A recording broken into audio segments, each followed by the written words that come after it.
Bonjour et bienvenue sur l'expression Topcom, le portail du management et de la communication. Hôtel F1, l'enseigne à très bas prix du groupe Accor, reprend la parole pour réaffirmer son positionnement low cost. Les messages provocateurs et le traité graphique minimaliste de cette nouvelle campagne signée Australie rappellent également, à travers la signature, la posture de la marque, ne payer que l'essentiel pour bien dormir.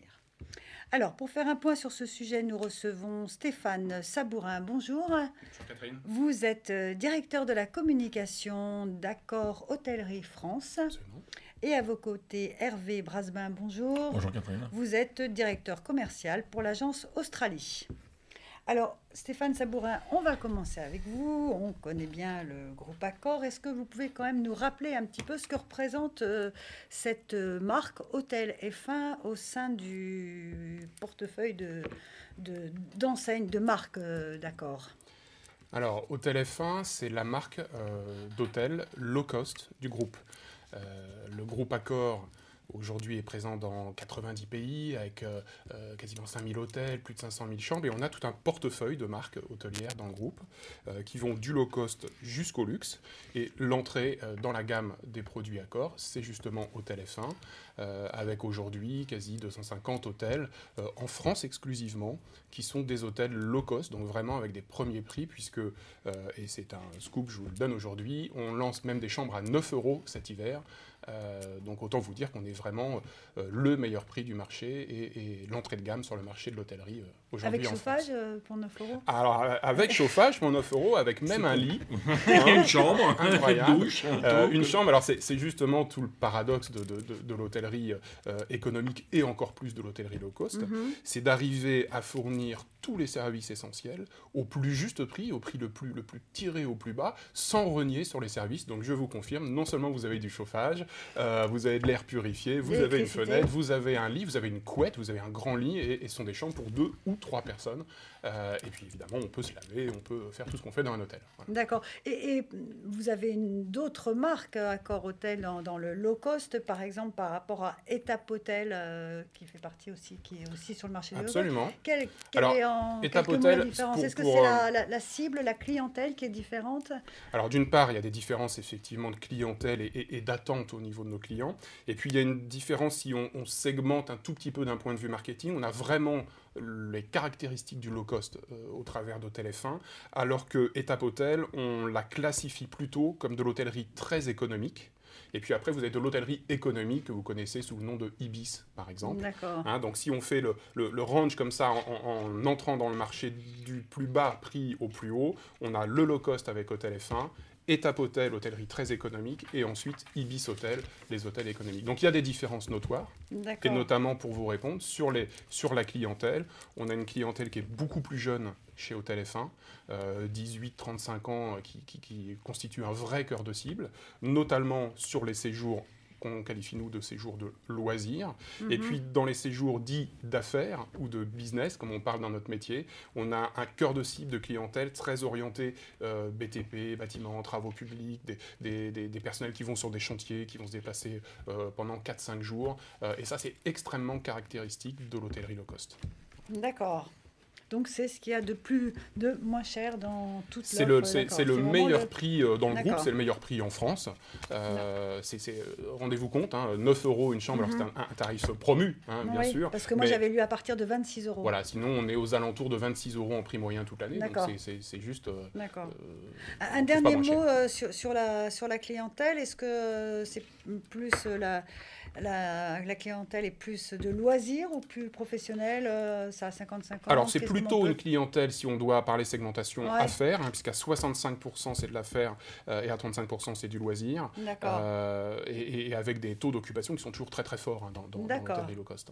Bon, alors on va parler de cette campagne, et là vous ciblez plutôt une clientèle loisir à travers de cette campagne. Alors est-ce que vous pouvez nous rappeler aussi un petit peu la stratégie de marque dans dans laquelle s'inscrit cette campagne. Une stratégie qui a été initiée, je crois, instaurée dès 2009. Absolument. Avec le changement, parce que c'est ex-Formule. Absolument. Voilà. Absolument.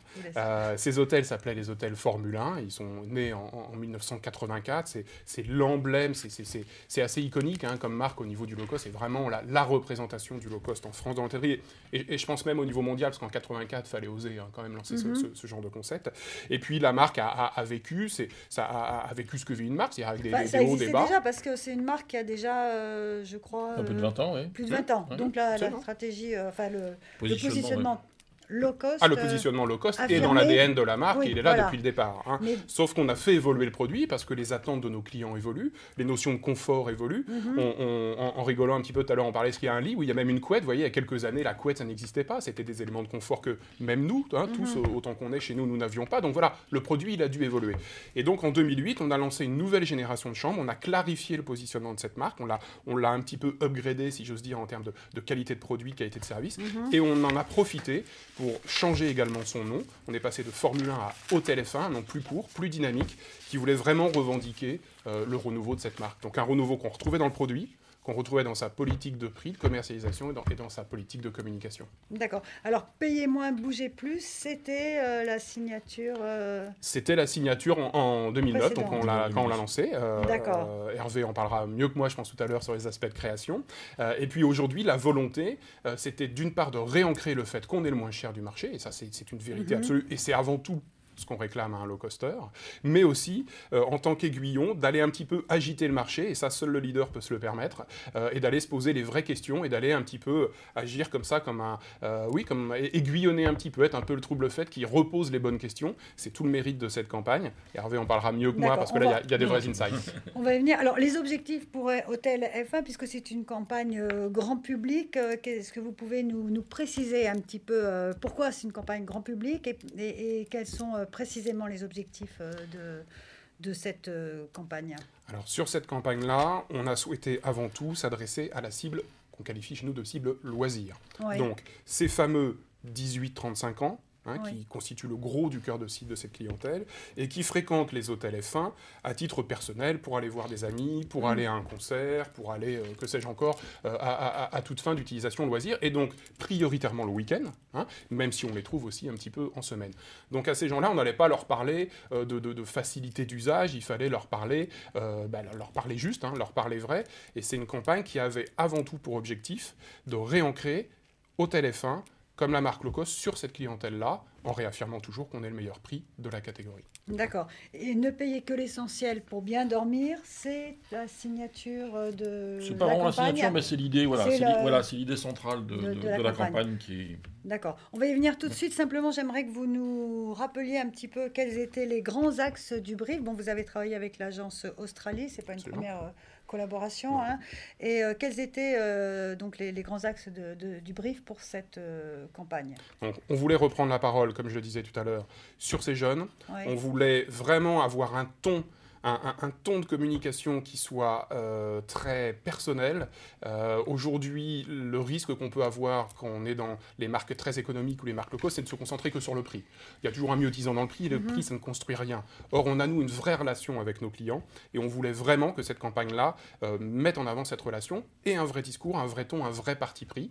On verra qu'on abordera les accroches de ces campagnes, et on a choisi des médias qui sont des médias de proximité, l'affichage, qui est un média d'impact, parce qu'on voulait vraiment avoir des propos forts, la radio, sur lequel on a choisi des médias tactiques, et puis, comme cette clientèle est jeune, et on en parlera, j'imagine, tout à l'heure, les réseaux sociaux, pas pour un effet de mode, mais tout simplement parce qu'aujourd'hui, le gros de notre clientèle, sur les 18-35, ils utilisent, en l'occurrence Facebook, pour ne pas le citer, de façon ultra quotidienne, ils y passent plus de 2 heures par jour, et on avait là une vraie proximité à retrouver avec nos clients, on parlera peut-être d'indicateurs de succès tout à l'heure. D'accord, on va y parler. Une campagne qui marche très très fort. D'accord. Alors, Hervé Brasbin, donc vous êtes directeur commercial pour l'agence Australie. Est-ce que vous pouvez nous expliquer un petit peu, nous remettre cette campagne dans son contexte? C'est une campagne qui a débuté, je crois, en printemps. Oui, c'est ça, tout à fait. Nous rappeler un petit peu tout le dispositif de cette campagne. Alors, le dispositif, Stéphane a très bien synthétisé le brief et ce que eux souhaitaient par rapport à l'enseigne. L'année d'avant, on était sur un concept de mobilité où on exprimait aux gens qu'en payant moins cher, ça permettait de bouger plus, ça permettait de partir plus souvent au week-end. Et là, la volonté de l'équipe, c'était vraiment de se réaffirmer comme le low coster de marché, comme le leader, et avec cette volonté un peu d'instaurer avec notre clientèle un dialogue, d'être vraiment impertinent, d'être un peu le troublion du marché. Donc partant de là, on s'est dit, en fin de compte, on va prendre le low cost pour ce qu'il est. Et en plus, vous le savez, le low cost se développe aujourd'hui sur tous les secteurs. C'est parti de l'aérien, et puis maintenant il y a même les salons de coiffure, jardinerie, enfin ça touche un peu tous les secteurs. Alors concernant au téléphone, il y a quand même une particularité qui était aussi pointée du doigt dans le brief, c'est qu'il y a un différentiel prix qui est quand même assez minime par rapport aux autres enseignes, ce qui n'est pas le cas par exemple de l'aérien. Sans citer de marque, je vais à Marrakech, si je prends EasyJet ou je prends Air France, ou Royal Air Maroc, je vais avoir un différentiel de prix qui est quand même assez important. Dans l'hôtellerie low cost et versus l'hôtellerie économique, le différentiel de prix n'est quand même que de quelques euros. Donc on avait vraiment besoin de remarquer notre différence sur le fond et sur la forme. Sur le fond, l'idée qu'on a eue, c'est tout simplement de réaffirmer ce que c'est que le low cost. Et le low cost, vous savez, c'est en fin de compte, Carlos Ghosn l'avait défini, alors je ne sais pas si c'est lui qui l'a défini, l'a inventé, ou l'avait très bien exprimé quand ils avaient Renault avait lancé les Logan, c'est j'enlève 90% de la valeur d'usage du produit pour 60% de son prix. C'est-à-dire en gros, j'enlève 10% qui sont pas vraiment utiles, des gadgets, des trucs qui sont secondaires, qui sont intéressants, mais qui coûtent 40% du prix de l'objet que je vends. Donc nous, on s'est dit, en fin de compte, le low cost dans l'hôtellerie, c'est quoi ? Pour Téléfin, c'est ne faire payer aux clients que ce qui est essentiel pour passer une bonne nuit. Et comme l'a dit Stéphane tout à l'heure, il y a un lit grand, il y a une couette, il y a de la literie, enfin on n'est pas dans une cage à lapin, on est quand même dans un hôtel. Mais vous enlevez quand même 40% de ce qui est... là, c'est juste une analogie pour dire, je ne sais pas si le modèle économique est exactement le même en ce qui concerne le téléphone ou le Logan, mais disons qu'il y a chez au téléphone l'essentiel pour bien dormir. Pour bien dormir, c'est quoi ? C'est une nuit, c'est une chambre propre, bien nettoyée, avec un lit correct, etc. Donc on est parti de cette idée-là, où en fin de compte on s'est dit on va questionner le marché, notre cible, sur en fin de compte qu'est-ce qui est essentiel pour bien dormir ou pas. Il y a des choses qui sont essentielles. Si j'ai pas de lit, c'est sûr que je risque en tout cas de mal dormir. Par contre, si j'ai une chambre de 80 mètres carrés, oui, c'est agréable, c'est plutôt sympa, mais est-ce que c'est fondamental pour bien dormir ? Ça ne l'est-elle pas. Est-ce que j'ai besoin d'une vue sur la mer quand je dors ? Pas forcément. Sachant quand même qu'effectivement, on s'est permis ce genre de choses parce que la consommation d'hôtels F1 d'abord sont des hôtels qui sont en périphérie urbaine, qui sont en bord d'autoroute, donc c'est vraiment, et c'est pas péjoratif, mais c'est de l'hôtellerie de passage, c'est-à-dire je vais, je traverse la France, je passe, j'arrive le soir tard, je dors, j'ai tout ce qu'il faut pour bien dormir, je prends ma douche le matin, au petit déjeuner, et je reprends la route et je continue. C'est pas de l'hôtellerie dans lequel on va rester, sauf les professionnels, qui vont rester plusieurs jours, mais dans le loisir, on va pas y passer 15 jours de vacances, normalement. Donc partant de là, on a cherché à valoriser cet aspect des choses. Et comme je disais, un autre élément du brief, c'était le besoin et le souci justement de valoriser cette cible. De montrer qu'en fin de compte, les gens qui consomment et qui vont dans l'hôtellerie low cost, ils ne le font pas forcément par défaut, par contrainte budgétaire, même si c'est une réalité économique, mais ils le font parce qu'ils ont compris qu'en fin de compte, il y a tout pour bien dormir, donc ça ne sert à rien de payer plus cher.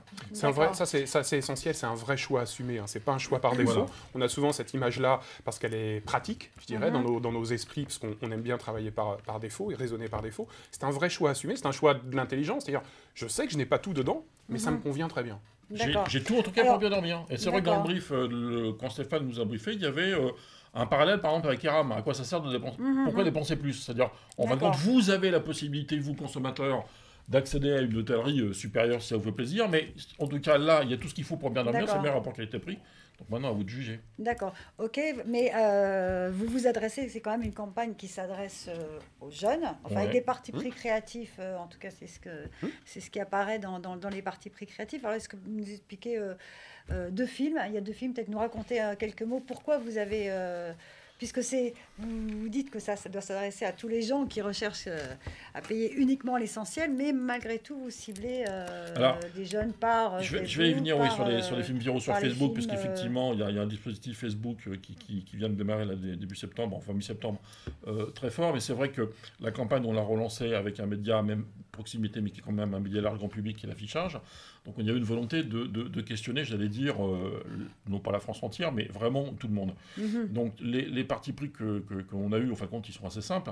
On a récupéré et utilisé les codes du low cost, c'est-à-dire quand on est low coster, il faut que la communication, ça se sente. Donc c'est plutôt quand on regarde les EasyJet, les Transavia, ces gens-là, c'est toujours des codes assez simples. Il n'y a pas, je dirais, de luxe dans la communication. Elle est là pour dire pas cher, pour dire low coster.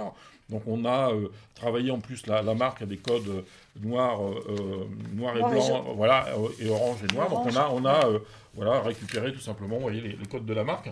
Et avec donc en fin de compte une approche qui dit, par exemple, si je prends celle-ci, vous profitez de la vue sur mer, vous, quand vous dormez, où on pose une question, voilà, aux personnes, où on se dit, bah oui, effectivement, quand je dors, j'ai les yeux fermés, donc la vue sur la mer, ça n'est peut-être pas forcément utile.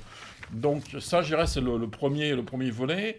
Le deuxième dont vous venez de parler, qui est Facebook, là, donc, évidemment, volonté d'aller titiller la cible des Jones, les digitaux résidents, qui faire un peu la marque des, la marque des jeunes. Hein. La marque des jeunes. En tout cas sur et sur le net, là, avec une volonté commune de faire d'un point de faiblesse de l'enseigne, qui peut être perçu en tout cas comme un point de faiblesse, un véritable point de force. Ce point de faiblesse, si vous avez été chez Hôtel F1, généralement les femmes le remarquent plus facilement que les hommes, c'est le fait que les toilettes ne sont pas dans la chambre, elles sont sur le palier, elles sont des toilettes un peu automatisées et collectives, puisqu'elles desservent plusieurs chambres. Donc ça peut avoir évidemment perçu comme un peu un manque d'intimité pour certaines personnes. Nous, on s'est dit, on va en faire un vrai point de force. Parce qu'effectivement, quand on va aux toilettes, il peut se passer des choses dont nous seuls voulons profiter et pas forcément la personne avec qui on est dans la chambre. Donc on a on a fait ensemble 2 petits films viraux qui montrent de manière plutôt potache, parce que la cible est potache, ce qui se passe quand les toilettes sont dans la chambre et que une des 2 personnes de couple se trouve dans les toilettes et que l'autre pas, et qu'il entend ou qu'il sent des choses. Voilà, ça peut poser des désagréments. C'est potache, mais il faut être clair, c'est complètement assumé. Il n'y a pas de toilette chez Hôtel F1 dans la chambre. Certains considèrent que ça peut être handicapant. On a pris le contre-pied. On considère que lorsqu'on est jeune, puisque c'est bien cette clientèle qu'on s'adresse, jeune et en couple, et qu'on est dans un hôtel, qu'on est en week-end là, bien au contraire, ça peut être extrêmement handicapant d'avoir les toilettes dans la chambre. C'est un contre-pied publicitaire, c'est évidemment potache, c'est évidemment nourri par Facebook, et je dirais, on est un peu dans le jackass, dans la grosse farce, mais ça on l'assume complètement. Ça reste élégant quand même. Ça reste très élégant, sinon on l'aurait pas acheté. Ça reste très élégant trading, mais bon voilà, on s'adresse à une clientèle de jeunes, on en connaît les ressorts, mais c'est complètement assumé. C'est pas du tout une campagne pour votre cible plus professionnelle. Par ricochet, il y a des faits, je sais que quand Stéphane et Damien en avaient parlé, c'est que il y a aussi un complexe du réseau. Ça faisait partie de l'embrief. Il y a un complexe du réseau, parce que ce sont quand même les hôtels qui datent de 85. Voilà. Et donc, pour eux, c'est un point de faiblesse, et nous, on a fait un point de force. Donc là, pour eux, ça devient... Et pour répondre à votre question, ce qui est vrai sur une clientèle loisir en jeune couple un week-end, l'est tout autant en semaine quand vous avez 2 collaborateurs qui vont sur une mission, sur un chantier pendant 3 jours ensemble sur une mission en déplacement, d'être tous les 2 en même temps avec on retrouve les mêmes problèmes d'intimité. En fait, on parle de quoi? On parle d'intimité. Voilà. D'accord. Alors, 1 minute pour terminer, pour nous parler un petit peu des premières... Donc, c'est qu'une campagne qui court toujours. Je crois qu'on peut toujours voir c'est essentiellement web, mais il y a aussi un petit peu de print et d'affichage. Il y a eu de l'affichage au printemps, il y a eu de l'affichage en septembre, il y a eu de la radio, évidemment, pendant les grands moments de transhumance l'été, parce qu'il y a eu des gens sur la route, donc des gens qui consomment de l'hôtel, et là, Facebook qui vient de démarrer de manière très forte jusqu'à la fin de l'année, et je pense même ça va continuer, parce que c'est un média qui permet de rentrer en contact et de nourrir surtout la relation, de créer une relation et de la nourrir en permanence avec notre cible. Sur l'affichage, pour vous donner quelques chiffres, on a plus de 9000 faces hein, on couvre 85% du réseau. Les radios cet été, c'était Virgin, c'était Fun, c'était Sky, c'était voilà, les radios sur les jeunes. Et comme le disait Hervé, à cette période de transhumance pendant l'été, le petit stop-over quand vous arrêtez, c'est bien de s'arrêter justement à côté de la route des vacances. Ça tombe bien, c'est là où on est implanté, parce que sinon ça rallonge la route des vacances. Alors imaginez l'intérêt. Voilà. D'accord. Voilà, écoutez, on peut voir donc les films sur le site internet. Hein, sur Facebook et sur la page des FAO Téléphone. On peut réserver aussi. Et on peut réserver aussi, et je vous y invite. Et allez, je relance mon scoop de tout à l'heure. 9 € cet hiver la chambre, prix imbattable, jamais vu, mais dépêchez-vous, parce qu'à ce prix-là, il n'y en a pas pour tout le monde. C'est moins cher que les loyers à Paris. Absolument. Voilà. Et sur Hôtel F1 et sur Facebook. Voilà. Très bien. Écoutez, on va terminer là-dessus. On vous remercie beaucoup, Stéphane Sabourin et Hervé Brasmin. Merci. Merci.